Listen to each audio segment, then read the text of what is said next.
Formulaire 2086, épisode 5, focus sur la ligne 221, fraction de capital initiale.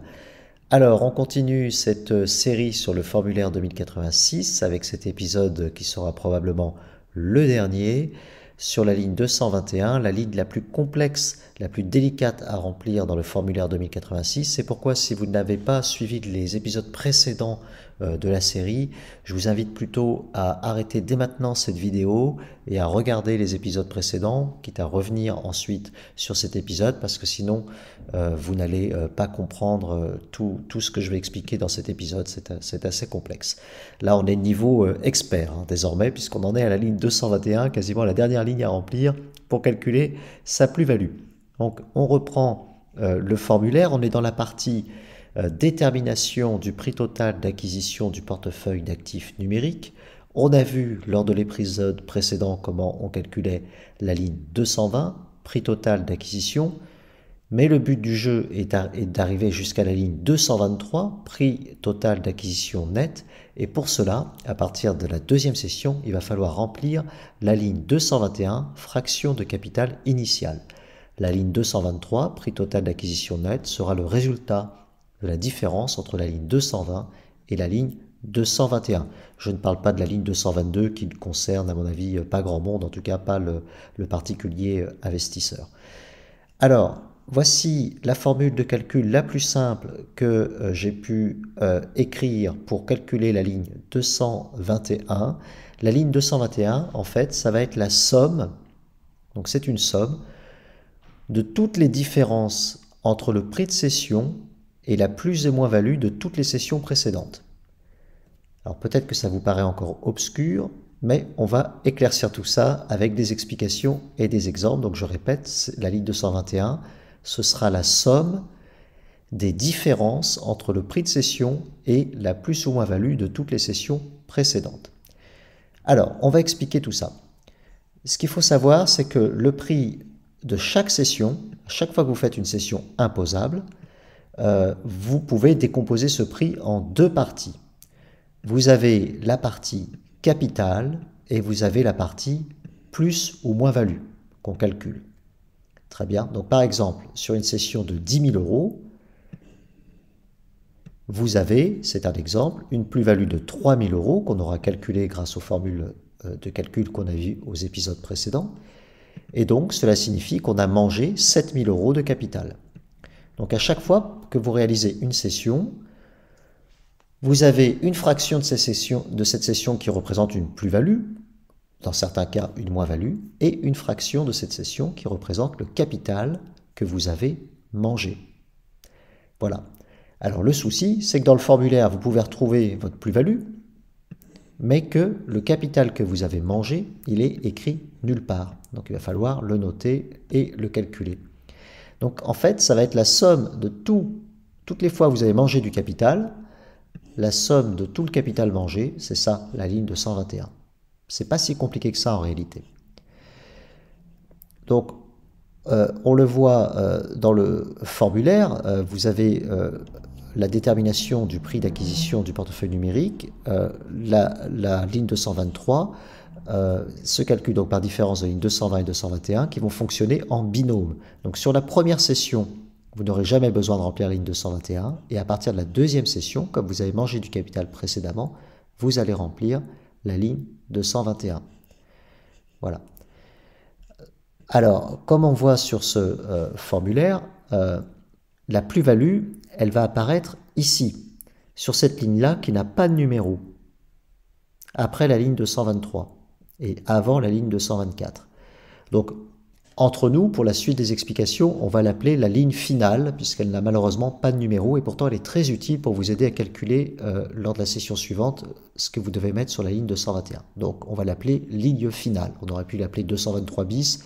Bon, en tout cas, c'est bien dommage, elle n'a pas de numéro, puisqu'on n'a que la ligne 224 qui va être le résultat de toutes les plus ou moins-values de l'année. Mais vous n'avez pas de numéro pour la ligne de la plus ou moins-value d'une session. Donc auparavant, dans le formulaire, vous avez la détermination du prix de cession et ce qui va nous aider, ça va être cette fois-ci la ligne 213, prix de cession, qui va être reportée à la ligne 218, prix de cession avec les frais. éventuellement, vous pouvez ajouter des frais à la ligne 214. Donc pour calculer la fraction de capital mangé, on va donc céder de la ligne 218, le prix de cession, et de la ligne finale qui est ici, qui est la plus-value ou la moins-value de chaque cession. Donc le capital mangé, on peut le calculer de manière très simple de la façon suivante, c'est la ligne 218 moins la ligne finale, la ligne qui est après la ligne 223. Ça vous donnera la fraction de capital mangé à chaque cession. Alors ce qui aurait été bien, c'est que l'administration fiscale soit le reporte automatiquement, soit vous incite à l'écrire dans la colonne, comme ça on la retrouve plus facilement au moment de la colonne suivante. Enfin bon, le formulaire n'a malheureusement pas été conçu comme ça. Alors, peut-être que ça vous paraît encore obscur, donc soit vous vous repassez la vidéo une deuxième fois, soit ce sera peut-être plus simple, on va regarder un exemple. Donc, Monsieur Nakamoto investit 10 000 € en actifs numériques le 1er janvier de l'année N. Et on va partir du principe qu'il va réaliser 4 sessions. Ce sera ses 4 premières sessions. La première, il le réalise le 1er mars de l'année N. La deuxième, le 1er mars de l'année N plus 1. La troisième, le 1er juillet de l'année N plus 1, et la quatrième en année N plus 2. Donc il va faire ces 4 sessions sur 3 années différentes. Pourquoi j'ai fait ça? Parce que je vais vous mettre un exemple avec une moins-value, pour vous montrer comment on la traite. Donc il a investi 10 000 €. Première session, le 1er mars, il cède 6 000 € et ce jour-là, son portefeuille vaut 15 000. Et là, il fait une session de 6 000. Donc ça veut dire qu'il ne lui reste plus que 9 000 sur son portefeuille. L'année suivante, toujours le 1er mars, en N plus 1, il va céder 3 000 €. Son portefeuille a monté, il est passé de 9 000 à 12 000. Là, il fait une session de 3 000. Troisième session, il va encore céder 3 000 €, mais cette fois-ci, son portefeuille s'est cassé la figure, il ne vaut plus que 4 000 €. Et enfin, quatrième session en année N plus 2, son portefeuille ne vaut plus que 1 500 €, et là, il décide de tout liquider, il vend pour 1 500 €. Donc vous avez vu qu'au total, sur ces 4 sessions, il aura fait 13 500 € de session, alors qu'au départ, il avait investi 10 000. Donc on est certain qu'il a fait une plus-value au total, sur ces 4 opérations, il a fait une plus-value de 3 500. Mais il va falloir calculer session par session, puisqu'on est sur des années différentes. Donc il va falloir chaque année déclarer la bonne quote-part de plus-value. Alors on y va pour la première session. La première session, il a vendu 6 000 et son portefeuille est valorisé 15 000. Donc sur la ligne 212, on écrit la valorisation du portefeuille, 15 000. Sur la ligne 213, on écrit le prix de cession, 6 000. On part du principe qu'il n'y a pas de frais de cession, donc sur la ligne 218, on aura aussi 6 000. Sur la ligne 220, c'est le capital qu'il a investi, 10 000. Et là, ce sera toujours 10 000, ça ne changera jamais puisqu'il n'a jamais remis au pot, donc ce sera toujours 10 000. Et comme c'est la première session, il n'a pas de mangé de capital précédemment, donc sur la ligne 221, c'est 0. Donc on aura sur la ligne 223, qui est le résultat de la soustraction entre 220 et 221, on aura 10 000. 10 000 de capital investi. Si on applique la formule que je vous avais donnée, P moins entre parenthèses C fois P divisé par V, où P est le prix de cession, C le capital encore investi et V la valeur totale du portefeuille d'actifs numériques, on trouve bien une plus-value de 2 000 €. Donc il a cédé 6 000 € et on sait qu'il a fait une plus-value de 2 000 €. Sur la ligne finale qui n'a pas de numéro, je vous rappelle, je vous la montre ici, sur cette ligne finale ici, là je fais bouger le curseur, qui n'a pas de numéro, on écrit 2000 et on va le reporter sur la ligne 224 ici. On écrira 2000 puisqu'il n'a fait qu'une seule session sur cette année N. Voilà, ça c'est la première session. Donc ça en principe on sait déjà faire comme on l'a vu aux épisodes précédents. Comment on calcule le capital mangé? Eh bien on va faire ligne 218 moins ligne finale. Ligne 218 c'est le prix de cession, 6 000, moins la ligne finale, c'est-à-dire sa plus-value. Donc si on fait le prix de cession moins, donc 6 000, prix de cession 6 000, moins sa plus-value 2 000, on a bien un capital mangé de 4 000 euros. Voilà, on a le capital mangé ici, il est de 4 000 euros. Donc au moment de la deuxième session, ces 4 000 euros de capital mangé que j'ai calculé, on va les écrire directement sur la ligne 221. Ça pourrait se reporter automatiquement sur le formulaire. Donc c'est à vous d'y penser, surtout si c'est l'année suivante. Il faut regarder votre déclaration de l'année précédente pour penser à reporter le capital mangé. Ici, c'est 4 000 qu'on va reporter, donc ici, en ligne 221. Donc pour sa deuxième session, son portefeuille est valorisé 12 000, il a vendu pour 3 000, son capital investi, je vous l'ai dit, ne bougera jamais, c'est 10 000. On sait qu'il a mangé du capital pour 4 000. Son capital encore investi en ligne 223 est donc de 6 000.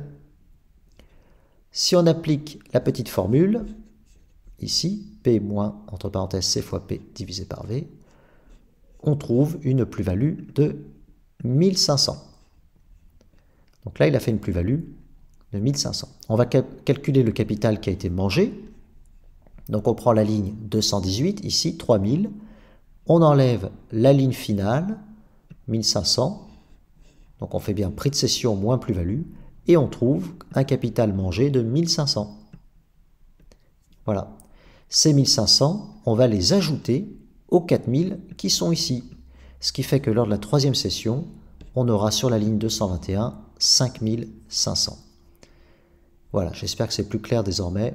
Expliqué ainsi, on voit bien que c'est la somme des différences entre le prix de cession et la plus-value qui va nous donner la fraction du capital mangé. Donc je reviens sur la deuxième session où on a calculé une plus-value de 1500.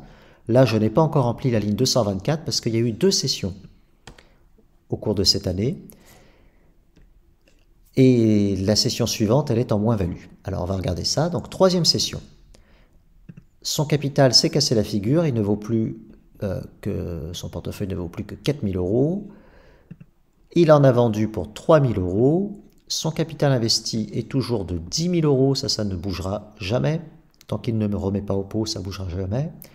Son capital mangé précédemment, eh bien on l'a calculé, il est de 5 500. 1500 la fois précédente et 4000 la fois précédente. Donc on a bien 5005. Si bien que son capital encore investi n'est plus que de 4500, ça ce sera sur la ligne 223 par différence de 220 et 221. On va donc calculer la plus ou moins-value en appliquant la formule de calcul habituelle. Et là, cette fois-ci, on va trouver une moins-value de 375 euros. J'ai mis entre parenthèses parce que c'est négatif. Donc cette fois-ci, il aura réalisé une moins-value. Cette moins-value, bonne nouvelle, elle est imputable puisqu'elle a été réalisée la même année. Elle est imputable sur la plus-value de la session précédente qui était de 1500. Donc, il va déclarer sur la ligne 224, il va déclarer seulement 1125. 1500 moins 375. Voilà. Alors, à combien s'élève le capital mangé quand on a fait une moins-value? Eh bien, c'est exactement la même chose. On fait ligne 218 moins la ligne finale. Donc, ligne 218, ce qu'il a vendu 3000, moins la plus ou moins-value qu'il a réalisée. Or là, c'est un montant négatif. Donc, ça fera 3000 moins 375. Et en mathématiques, vous le savez sans doute, moins et moins, ça fait plus. Donc, 3000 moins 375, ça veut dire qu'il a mangé 3375 euros de capital cette fois-ci. Qui va s'ajouter aux 5500 qu'il avait mangé précédemment. Et lors de la quatrième session, on ajoute donc les deux, 5500, 3375. On a donc un capital mangé pour la quatrième session de 8875. À la limite, la première ligne que vous pouvez remplir à chaque session, c'est la ligne 221. Comme ça, vous n'oubliez pas. Si vous préparez votre formulaire au fur et à mesure tout au long de l'année à chaque session, vous pouvez tout de suite reporter la ligne 221. Donc là, on est à 8875 de capital mangé. Donc dernière session, il a liquidé tout son portefeuille. Son portefeuille vaut 1500, il a vendu 1500, son capital investi est toujours de 10 000 puisqu'il n'a jamais remis au pot. Le capital mangé, on l'a calculé, il est de 8875, capital mangé lors des sessions précédentes. Ça nous fait un capital encore investi de 1125. Et donc, on va pouvoir, en appliquant la formule habituelle, calculer la plus-value. La plus-value, cette fois-ci, est de 375. Hein, on applique avec les trois termes de mon équation, V, P et C, on calcule la plus-value, 375. De toute façon, sur le formulaire en ligne, la plus-value est calculée automatiquement. Là, c'est juste pour vous expliquer le raisonnement que je refaisais à chaque fois le calcul. Hein, mais la plus-value va se remplir automatiquement, 375. Et donc, sur la ligne 224, comme il n'a fait qu'une seule session en année N+2, on reporte 375. Voilà comment on procède. Bon, c'est un petit peu complexe, vous pouvez vous repasser la vidéo si ça ne vous paraît pas clair ou vous poser des questions, j'y répondrai bien volontiers dans les commentaires. Mais vous voyez que ça fonctionne, puisque la somme des lignes 224, c'est-à-dire des lignes où on a déclaré des plus ou moins-values à la fin de chaque année, est bien égale à 3500, puisqu'en année N, on a déclaré une plus-value nette de 2000, en année N+1, une plus-value de 1125, et en année N+2 de 375. Et vous vous rappelez que dans mon exemple, il y avait 13 500 euros de cession pour un capital investi de 10 000. Donc on a bien au final 3 500 euros de capital, de plus-value sur le capital qui aurait été investi. Et le capital mangé, c'est la même chose. Si vous additionnez le capital mangé à chaque fois, vous retomberez bien sur 10 000. Hein, puisque là, on a 8 875 de capital mangé lors des 3 premières sessions. Et cette fois-ci, vous voyez, on a une plus-value de 375. Cela signifie qu'on a encore mangé 1125 de capital et qu'on arrive donc bien à 10 000 euros de capital mangé. Donc l'exemple tourne parfaitement. Il est un peu complexe, là on est vraiment au niveau expert, mais si vous l'avez compris, vous êtes vraiment totalement autonome pour pouvoir remplir votre formulaire 2086. Voilà, bah écoutez, j'espère que cette série vous a plu. Je n'ai pas prévu, ou en tout cas qu'elle vous aura aidé à remplir votre déclaration fiscale. Je n'ai pas prévu de nouvel épisode, sauf si j'ai des questions complexes dans les commentaires. À ce moment-là, je ferai peut-être un épisode complémentaire pour répondre aux questions qui subsistent. Bon courage à tous et puis merci encore pour votre suivi. Merci pour tous vos gentils commentaires, ça m'a fait plaisir et ça m'a motivé à tourner ce dernier épisode. Et puis je vous dis à bientôt pour des nouvelles vidéos. Ciao!